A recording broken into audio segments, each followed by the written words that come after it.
Hi, everyone. Welcome to the Root Cause of Success podcast. I am Marina Brooks, and this is my hubby and business life partner, Kip.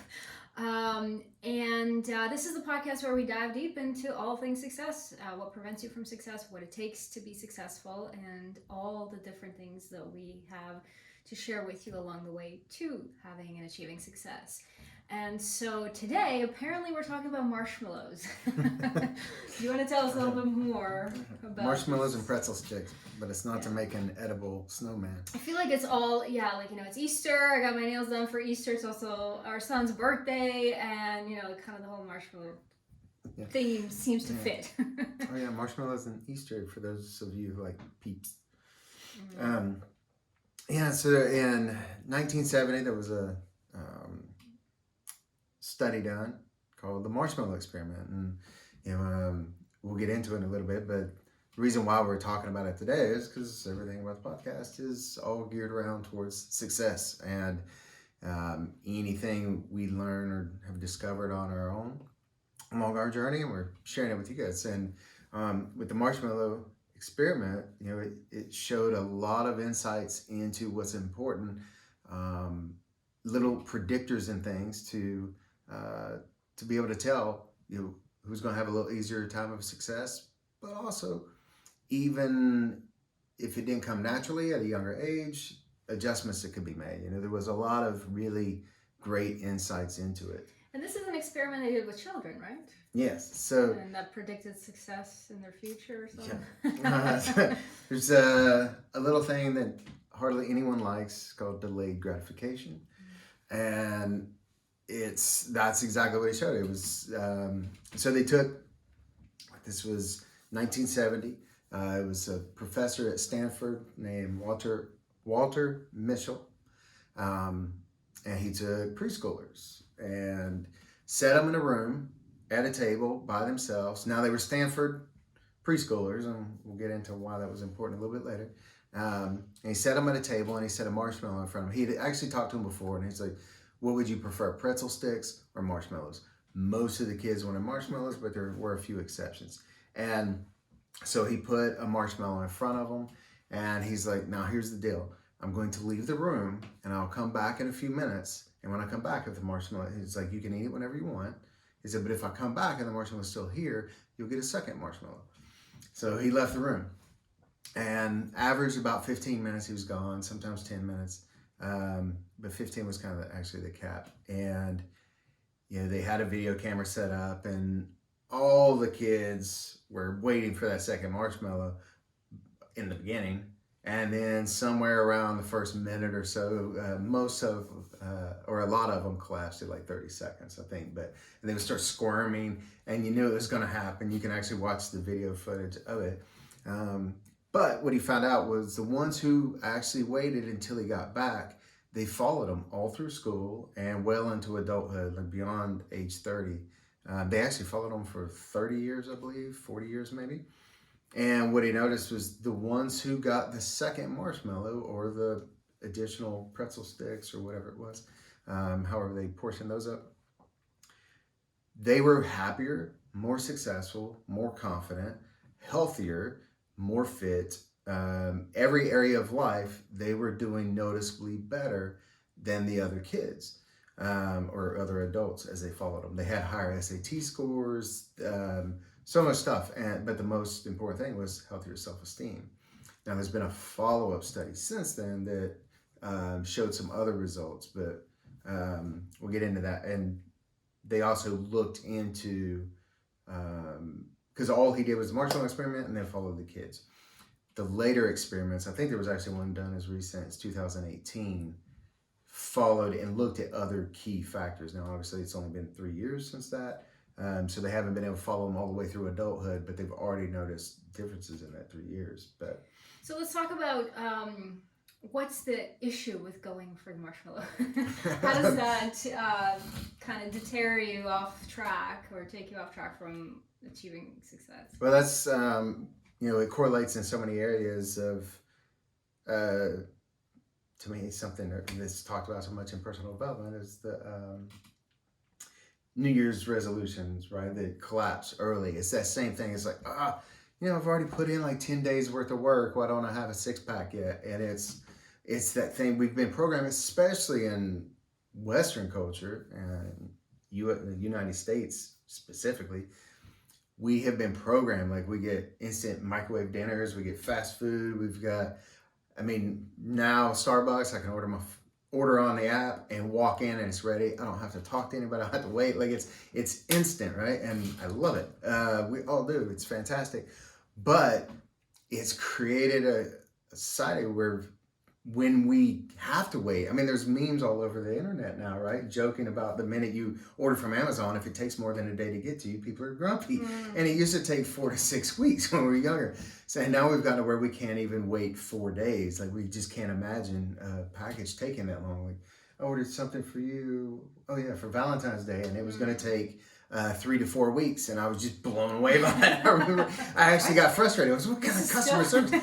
This is appalling. And then I was like, oh yeah, we used to have to wait for everything at least that long. Like 4 weeks was rapid. So I guess essentially it creates a shorter fuse, right? And Yeah. and it seems like it's heading more and more in that direction of shorter and shorter fuses and less patience. And I think also it ties a little bit into, we're talking about gratification, and to me that brings up the word gratitude, right? So there's less, we don't take as much time to appreciate and be grateful for what we get, because it's like, oh well, it's right here, and it's like, and then the next thing is right here, and then the next thing is right here, and everything is so fast paced, and it's one thing to the next. It's not just wanting something and getting it right away. It's everything is like that. So it's like we don't even stop to say, okay, I wanted something, I got it, I achieved it, I can appreciate it, I can show gratitude for it, I can express my excitement for it, and then set the next goal. It's like, okay, I got this, what's next, right? It's like right away we're jumping to the next part. And just to bring up some more metaphor, a metaphor that really you'll completely understand is, okay, so our son's birthday is today. He's 9 years old, our youngest. And it's like, okay, birthday cake. If we're going to get him a birthday cake, instantly we can go to, I don't know, Walmart or any bakery around, pay a few bucks, and get it actually probably cheaper than the one we're going to make and have it right then. But you wouldn't even touch it, and it's not gonna taste that great. But it takes what? You put 3 or 4 days a lot of times into creating these cakes. She's amazing. Hours for sure. Yeah. And so it's that same thing. It's like there's a whole lot more work, but the payoff is it looks amazing, and then of course it tastes amazing and everything else. And it's the same thing. Like, very few things in life that we can get instantaneously really have the quality, and that's what we're talking about here. So it goes both ways. Like the creating a cake or creating a dinner. It's like, okay, go to McDonald's, get a burger in a couple minutes, or what they call a burger, or create one at home, or go somewhere, one of the nicer burger restaurants like a Bad Daddy's or something. It takes like 15, 20, 30 minutes to get that same 2-minute burger. But it is not the same burger. It's a totally different experience. Yeah, I think it really also takes, it basically puts us in a place where we then settle for a lot less, because it's faster, but okay, I will forego the quality, or I'll forego the health aspect of it.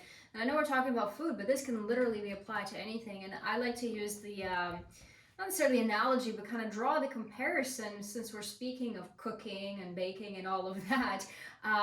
We used to be a society, or people in general as humans, we used to cook everything ourselves, right? Yeah. And it's like everybody just learned. It got the knowledge, the information got passed down from generation to generation, and you learned how to cook. You had to, in order to survive.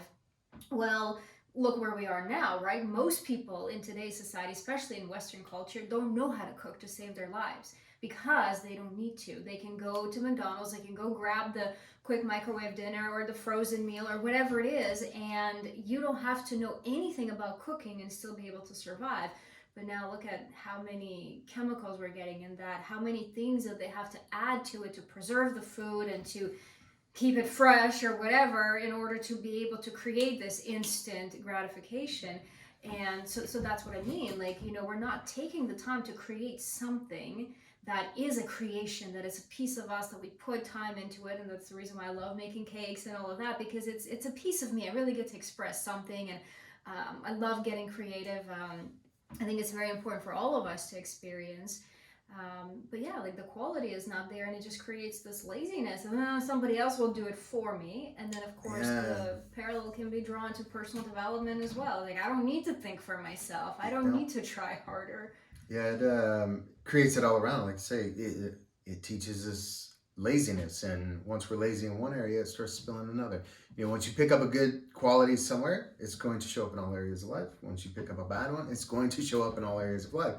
It's just not as noticeable always right away, but it's teaching the laziness. And you brought up a great point of it's teaching you not to have to put thought into it. I mean, how many times have we walked in? Like, it's in so many movies. Like the one that pops up is the scene with Sandra Bullock and Miss Congeniality, where she just comes in and just grabs something out of the microwave. I don't even know if she looked at it, and just throws it in the microwave, and then The freezer, yeah. put more thought around. Yeah, grabs it out of the freezer, throws it in the microwave. Put more thought into having a wedge of spatula in there to keep the microwave closed.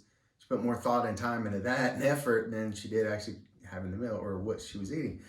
And it's done so much because it's made it so easy that we can just completely dissociate from any thought or planning or effort around it. And sure, it's great in a pinch and certain times. And I mean, no one on this planet loves going to restaurants more than I do, or going out to eat. And I've still got inner fat kid who loves fast food as well. But I feel like the habit of it is detrimental. With that, like we're handing over basically responsibility and control to whoever, right? Because we'll hand over decision making. We need to trust whatever that's in there, and they're preparing it for us. So we just need to be okay with whatever is in there, whether we know it's in there or not. Right. So, and again, we're not, I know we're talking about food, but this can literally be applied to any area of life. When something is done for you and you just accept it, and it's done quick, and it's like, whatever, you have to cut corners somewhere.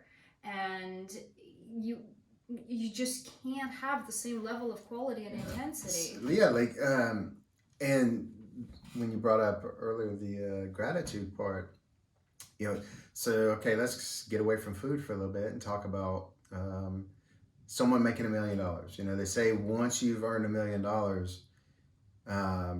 your programming is different. Once you've earned it, even the people who lost it, they tend to get it back and much faster than they earned it the first time, because they already know the path. They've just got to do it, and they have a different desire for it. They have a different respect, but very few who actually earn it lose it. Usually the ones who actually build a company, build something up to, 7, 8 figure, even 9 figure company, they rarely ever lose it because they see what's going on. They have appreciation. They have that gratitude. Lottery winners, on the other hand, or a lot of these athletes or musicians who just get the big deal or the big break, they don't have the appreciation. They don't have the mindset that goes around it. And they lose it because they haven't built up. It's too fast. And it makes me just think like about doing it in a house or muscle. something. Like, you don't have the actual muscle, you don't have the actual strength to carry it and go the long route, not the long route, but whatever, I'm losing words right now, but making it long term, right? You're just not setting yourself up for sustainability. It's like, I got this right now. You're going to pull a muscle or strain something. It's, so it's, and that's what they noticed in this. Now, there were some adjustments to the study. Let's say there have been remixes of it, whatever they would call it.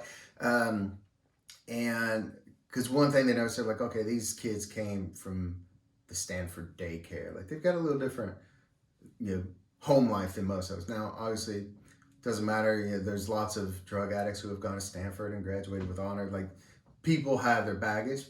People have all sorts of stuff. And some of those kids, and actually the ones who couldn't hold off, they discovered that a lot of them were from an enabling environment where the parents were just too busy doing something else and gave it, we give them whatever, and not make them be patient, not make them wait or earn something or whatever. But what the new studies have started to show is they're like, well, yeah, but as you follow the kids growing older, it didn't matter it's like the marshmallow experiment itself at such a young age was a sign. It gave a detail, it gave some clues, but they're like, just like if you're starting out to drive to the East Coast, but you start out going west, it's like you can turn around, and this was the same thing. And so they started paying attention to, some of the kids actually turned around and got better results than predicted by the study, and some who started out really well, waited until the second marshmallow and were willing to wait longer to get a third or whatever, just completely aced it. And they're like, well, some of those didn't do as well as their counterparts, and they're like, so what's that about? And it was environment. And it's ironic that we're doing this today because this was not planned. But Saturday we just did a presentation on the importance of the right tribe, and that's what this showed. So it's no matter what. One of our kids, he's 10, and I don't know that he could wait for the second marshmallow. It depends on the day. But that's also it. It's it was their mood going into it. It was where were they at? What was their state beforehand? What was going on in their day? Did they oversleep? Did they not get in enough sleep? So there's all these other factors that the first study kind of just looked right past.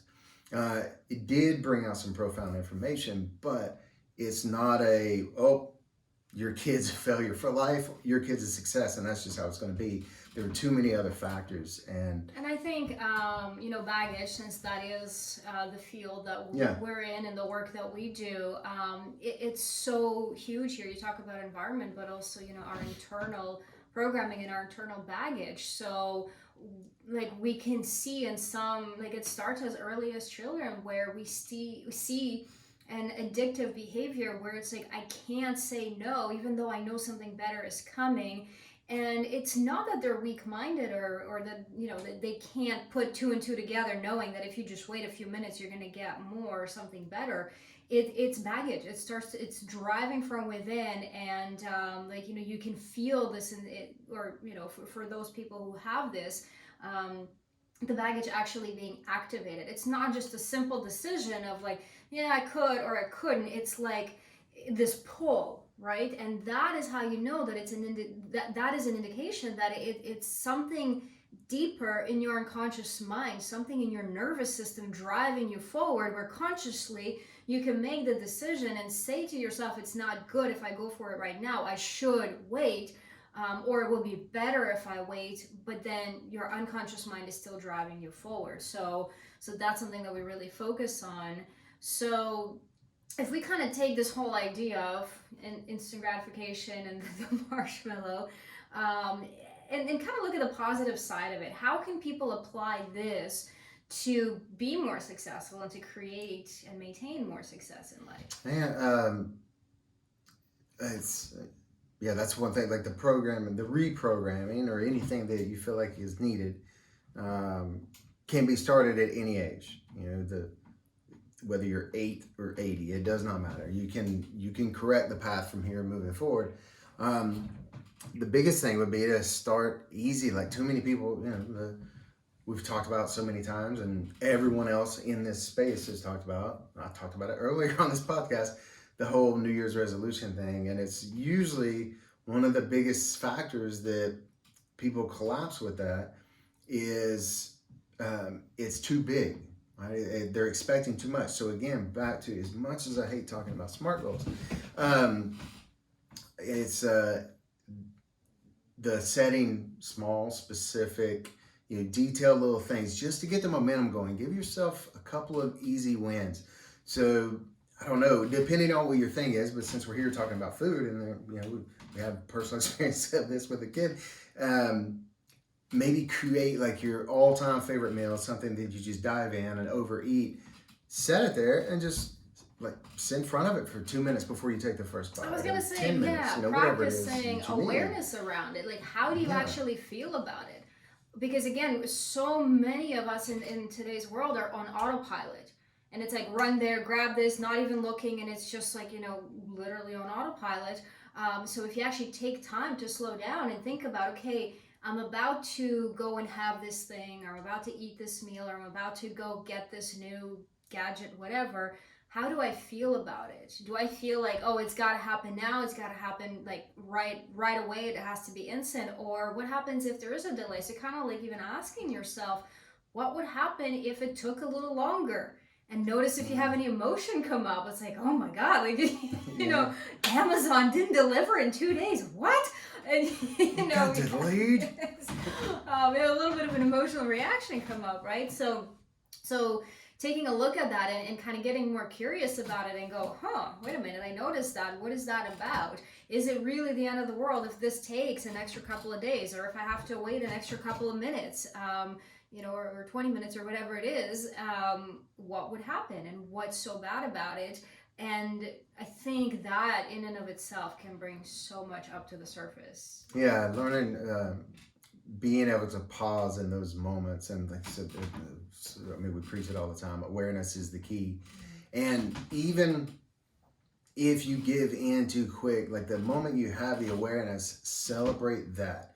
Because then that's the awareness of the awareness. And that starts locking it in as well. And that's getting there. Some areas you're going to be able to, and actually more things than you may realize, and definitely more things than not, you're going to be able to prolong the gratification much easier. There's going to be a few key areas. Let's say it may be a meal, it may be something else, who knows, but it's going to be different for everybody. But there are going to be some that are going to be really challenging. And so look for ones that are a little easier, or like I say, just postpone your favorite meal for half a minute, whatever. It's just build yourself a couple of those wins, and it actually gets easier. And I think you may even surprise yourself. Like if you actually pause and slow down and allow yourself that time to process in your mind what is happening, how am I feeling right now, what would happen if I wait a few extra minutes or a few extra days if it is something else that you're getting, and see how it actually feels when you finally do get there, when you finally do have it, when you finally do dive into your favorite meal. I almost want to guarantee that it's going to taste better. It's going to be like, wow, I can actually appreciate this now. And it's like you're slowing everything down. You're no longer on autopilot, like, okay, let's eat, get out, and be done with it. But like, I'm actually going to sit here. I'm actually going to savor this. If it's a new gadget or toy or car, whatever it is you're buying, like if you actually stop and slow down and go, wow, this is here and this is what I have, and appreciate the journey to getting there, and kind of almost like, in movies when they do it when someone's running fast or fast motion and they stop and like slow everything down.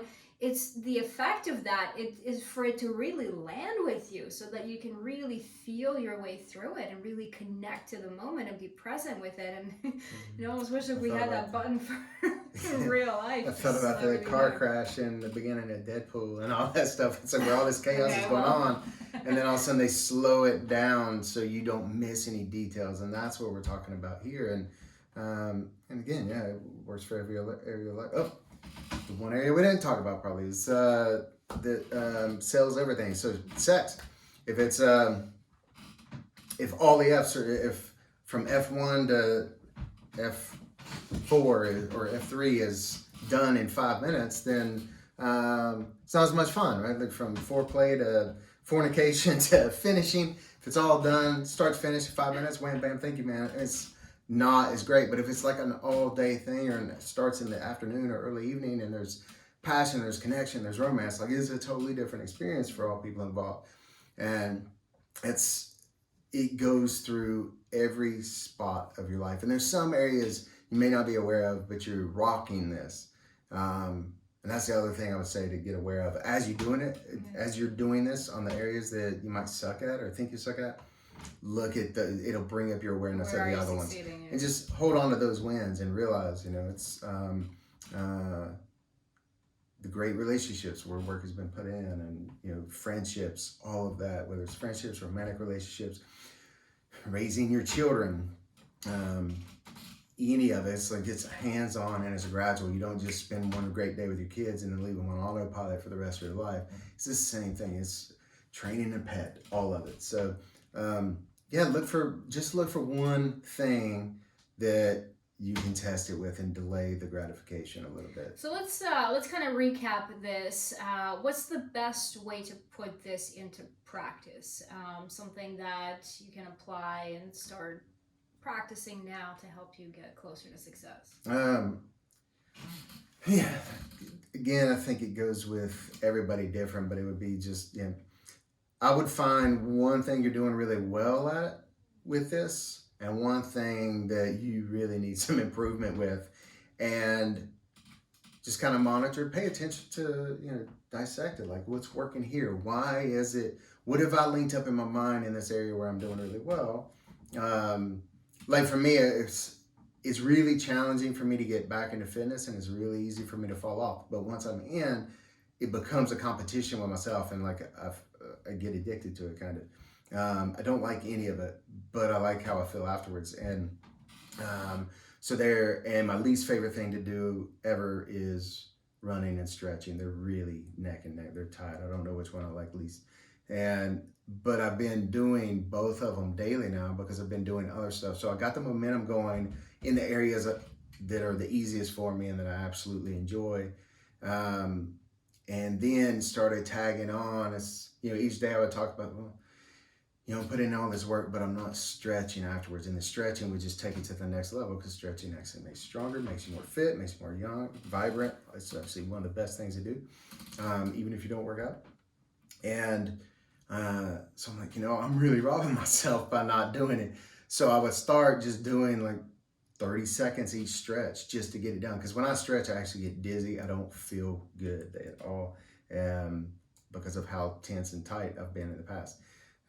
Running was the same thing. It's like, I love being out in nature. I'm fine with walking and hiking. So I would just go do that and literally maybe run for 30 seconds. Same thing, like set it up easy. If you're going to ease into meditation, I tell people, just give me 5 seconds of silence. Just start there. Small. Yeah, just that. Get some wins and don't judge it. And like, if you are going to start working out, a lot of people collapse because it's like, I don't see my abs yet. And it's like, well, you've worked out 3 days. Like, but you went 3 years without it. So it's like, just don't even look at yourself in the mirror after the first day. Like, give yourself and maybe set a different intention in terms of with working out. Instead of, I want this result now. How can you approach that same, let's say, goal that you're setting, but a little bit differently? Set a different intention around it. Like for me with working out, it's like I knew it's not a long way, but it's like it's going to take time to get to where I want to. We just know, especially with fitness, that it takes time to get results. And I knew that going into it. And in the past, when I would just set myself up thinking, I want the results, they're not coming, and I get frustrated. This time I changed my approach and I changed my intention. My intention was to be consistent every day for a certain amount of time. And as long as I did that, as long as I showed up and I was consistent every single day, that's it, goal accomplished, and I felt great about it and I felt successful. The results and how I looked or how I physically felt, that was like a secondary thing. That was a bonus now, as opposed to having that as the main focus that I had. It was about just doing the little thing, just showing up every day this amount of time, and as long as I'm doing that, that's it, that's success. Everything else is bonus. And to add to the recap also is the slowing down and allowing yourself, really I would say 2 things. One is awareness. Asking yourself the questions, how am I feeling right now? What would happen if this took a little bit longer? What would happen if I had to wait a little bit? And notice how that feels. And 2 is the appreciation and the gratitude aspect. Is like when you slow down, you allow yourself to take more in, not just awareness and information, but also the experience, and kind of stretching out the joy, I guess, a little bit. And you can do that by being intentional and giving yourself that pause, breather, and a little bit of extra time to experience whatever it is. Yeah, and see everything as a recipe. Like it's like the fitness thing. It's like it's not one day and it's done. Just see it as, okay, before I really see results and get hooked, it might be, say, a 30-day journey. And I said, well, this is just it's a single recipe, but there's 30 ingredients I got to put in, and it's these different workouts or whatever it is, and see it as that. And every time you do one, celebrate checking it off the list and just knowing, another step closer. And as silly and simple as it is, it's impactful. It really works. I mean, this is what I've done with everything that I ended up having success with, and even the stuff I didn't like.